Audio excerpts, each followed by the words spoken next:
Sir sir আপনি একটা চাকরি দিন। আচ্ছা আমি আপনার পায়ে পড়ছি স্যার, আপনি দয়া করে আজকে এই গাড়িটা করে যাবেন না। আরে কি করছো কি? ওঠো ওঠো। কি হয়েছে? আমি আমার গাড়িতে করে কেন যাবো না? স্যার আপনি আমার কথা একটু বোঝার চেষ্টা করুন, আমি আপনাকে মিথ্যে কথা বলছি না, আমি আপনার কাছে এতদিন ধরে কাজ করছি। আপনি দয়া করে আমার কথা শুনুন, আপনি এই গাড়িতে গেলে আপনার জীবনের ঝুঁকি আছে, আপনি আর দয়া করে ট্যাক্সি করে চলে যান। কি? আমার জীবনের ঝুঁকি আছে? আরে তুমি কি বলে যাচ্ছ তখন থেকে? আর আমার গাড়ির চাবিটা কেড়ে নিলে কেন? আর তাছাড়াও আমি আমার নিজের গাড়িতে যাব, এতে আমার প্রাণের ঝুঁকির কি আছে? কি ভুলভাল বকে যাচ্ছ? আপনি দয়া করে আমার কথাটা শুনুন, আপনি যাবেন না ওই গাড়িতে, আপনার গাড়ির ব্রেক ফেল করানো হয়েছে, আর এই কাজটা আপনার বাড়ির লোকেই করেছে। কি? ব্রেক ফেল করানো হয়েছে আমার গাড়ির? তাও আবার আমার বাড়ির লোকে সেটা করেছে? কি ভুলভাল বলছো? আমার বাড়ির লোক এরকম কাজ কেন করবে? দেখো গোপাল, আমার মাথায় কিছু ঢুকছে না, আমাকে পরিষ্কার করে বলো, কাকে সন্দেহ করছো তুমি? স্যার আপনার ওয়াইফ। কি? আর তোমার কি মাথা খারাপ হয়ে গেছে নাকি? তখন থেকে তুমি দেখছি উল্টোপাল্টা কথা বলেই যাচ্ছ। আমার ওয়াইফ আমার গাড়ির ব্রেক ফেল করেছে। তোমার ধারণা আছে তুমি কার ব্যাপারে ভুলভাল অ্যালিগেশন দিচ্ছ? ও তোমার মালকিন হয়, আমার ওয়াইফ। স্যার আমি সত্যি কথা বলছি, আপনি দয়া করে আমার কথাটা একবার শুনুন, আমি নিজের চোখে দেখেছি স্যার।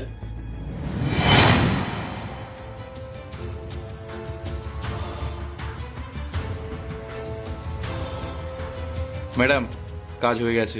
তুমি সবকিছু ঠিকঠাক করে চেক করে নিয়েছো তো? কোনো প্রবলেম হবে না তো? হ্যাঁ ম্যাডাম, সব চেক করে নিয়েছি। একবার গাড়িটা চলতে শুরু করলেই আর দাঁড়ানোর কোনো সিন নেই।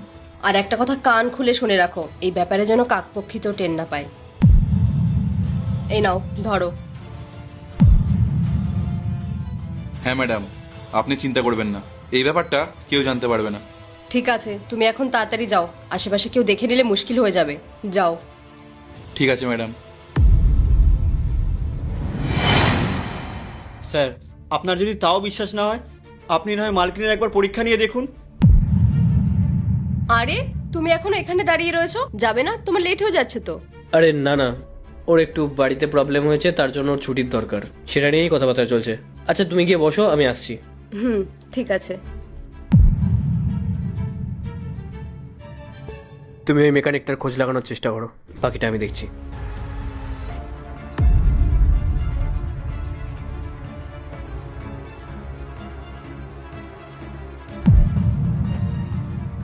তোমার কি শরীর খারাপ লাগছে নাকি? কিন্তু একটু আগেই তো বেরোনোর সময় তোমার শরীর একদম ঠিকঠাক ছিল, আর এখন হঠাৎ করেই তোমার শরীর খারাপ হয়ে গেল। কি হয়েছে? কেন, শরীর খারাপ কি হতে পারে না? আর তাছাড়াও শরীর খারাপ কি বলে কয়ে আসে নাকি? আর আজকে না, আমি মনে হচ্ছে তোমার সাথে যেতে পারবো না, তুমি একাই চলে যাও, তুমি কিছু মনে করো না। কি? তুমি যেতে পারবে না? আরে মেঘা, আমাদের দুজনেরই একসঙ্গে যাওয়ার কথা ছিল, আর এখন বলছো তুমি যেতে পারবে না? আমি তোমাকে বলেছিলাম না যে এই কাজটা ইম্পর্টেন্ট। রাহুল, আমি বললাম তো যে আমার শরীরটা খারাপ লাগছে। আর তাছাড়াও এটা তো তোমার অফিসের কাজ, কাজটা না হয় তুমি গিয়ে করো, আর দরকার পড়লে আমি পরে চলে যাচ্ছি না হয়। মেঘা, আমার কিন্তু এবার সন্দেহ হচ্ছে, তুমি সত্যি কথা বলছো তো? রাহুল, তুমি এসব কি বলছো? আমি নিজের শরীর খারাপ নিয়ে কি মিথ্যে বলবো নাকি? রাহুল, আমি তো চাই যেতে, সত্যি আমার শরীরটা খুব খারাপ লাগছে, সেজন্য আমি যেতে পারবো না। আচ্ছা, এই গাড়িতে কোনো সমস্যা নেই তো? তুমি যেতে চাইছো না, আমাকে একা যেতে বলছো? রাহুল, এটা তুমি কি বলছো? আমি স্যার এই যে ধরে এনেছে একে। কি হলো? তুমি এরকম ভয় পেয়ে গেলে কেন? তুমি চেনো না কি ওকে? না না, আমি কি করে চিনবো ওকে? আমি চিনি না। ও আচ্ছা, তুমি ওকে চেনো না? আচ্ছা ঠিক আছে, তাহলে আমি ওকে একবার জিজ্ঞেস করে দেখি যে ও তোমাকে চেনে কিনা। চেনো ওকে? হ্যাঁ স্যার, আমি চিনি ওনাকে। আমাকে টাকা দিয়েছিল গাড়ির ব্রেক ফেল করানোর জন্য। কি? রাহুল, ও মিথ্যা কথা বলছে। এই, তুই আমার নামে এসব মিথ্যা কথা বলছিস কেন? আমি এসব কিছুই করিনি। চুপ করো মেঘা, আর কত মিথ্যে কথা বলবে?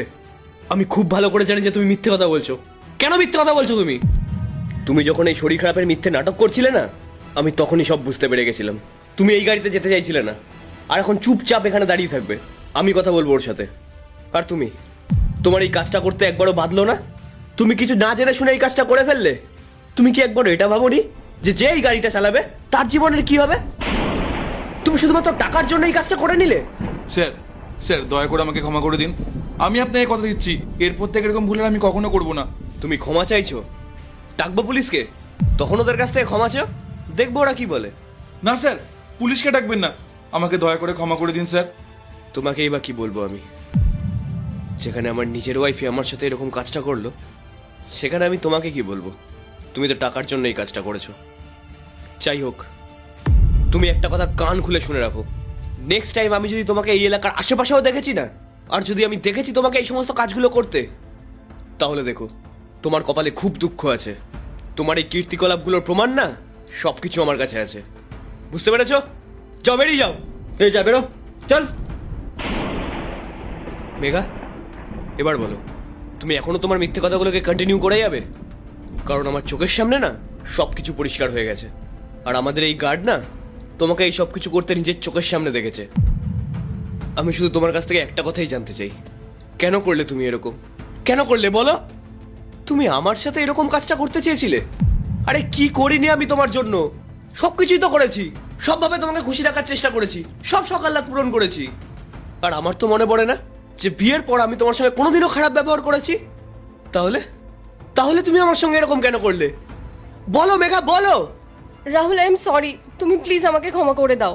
এসব কিছু আমি ইচ্ছে করে করিনি, এসব কিছু শুধুমাত্র আমি আমার ভাইয়ের জন্য করেছি। তুমি তো জানো যে ও ঠিক করে কোনো কাজবাজ করে না, ওর ফিউচারের জন্য আমার খুব টেনশন হয়, আর আমি বুঝতে পারছিলাম না যে আমি কি করতে পারি ওর জন্য।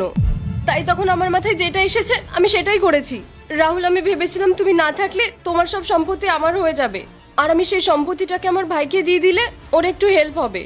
তার জন্যই আমি এসব করেছি রাহুল, শুধুমাত্র আমার ভাইয়ের জন্য, আর কিচ্ছু না। I am sorry Rahul. বাহ, কি সুন্দর কথা। তুমি তোমার ভাইয়ের লাইফটা সিকিউর করার জন্য তুমি তোমার হাজবেন্ডের সঙ্গে এরকম কাজটা করতে চেয়েছিলে? মেঘা, আমার ভাবতেও লজ্জা লাগছে যে আমি তোমাকে এতটা ভালোবেসেছিলাম।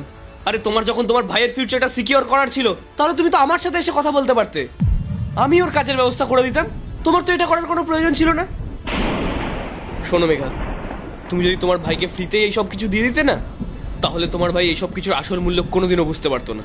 আমি যেরকম কষ্ট করে পরিশ্রম করে এইসব কিছু অর্জন করেছি, তোমার ভাইয়ের এগুলো কষ্ট করে অর্জন করার প্রয়োজন ছিল, কিন্তু তুমি সেটা না করে আমাকে তোমাদের রাস্তা থেকে সরিয়ে দিতে চেয়েছিলে। শোনো মেঘা, এটা করলে না তোমার লাইফটাও নষ্ট হয়ে যেত। তুমি কি ভেবেছিলে তুমি এই সব কিছু তোমার ভাইয়ের নামে করে দিলে তোমার ভাই তোমার সারা জীবন খেয়াল রাখতো, তোমার দেখাশোনা করতো? হাহ, কোনোদিনও না। ও কোনোদিনও তোমাকে দেখতো না, বুঝতে পেরেছো? আজকে তুমি আমার সম্পত্তি তোমার ভাইকে দেওয়ার জন্য তুমি যে কাজটা করতে চেয়েছিলে, এই সেম কাজটা তোমার ভাই তোমার সঙ্গেও করতো, কারণ আমি চলে যাওয়ার পর তুমি থাকতে ওর একমাত্র পথের কাঁটা।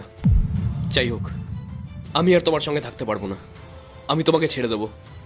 এবার তুমি দেখো তুমি কি করবে। তবে তুমি চিন্তা করো না, আমি পুলিশকে কিছু জানাবো না। তবে একটা কথা মাথায় রেখো, তোমার কর্মের ফল না একদিন তুমি ঠিক পাবে, কারণ উপরে ভগবান আছে, সে সব দেখছে। আমি আর তোমাকে সহ্য করতে পারছি না, তুমি এখনই আমার চোখের সামনে থেকে বেরিয়ে যাও। আর হ্যাঁ, কোনোদিনও তোমার এই মুখ আর আমাকে দেখাবে না। রাহুল, তুমি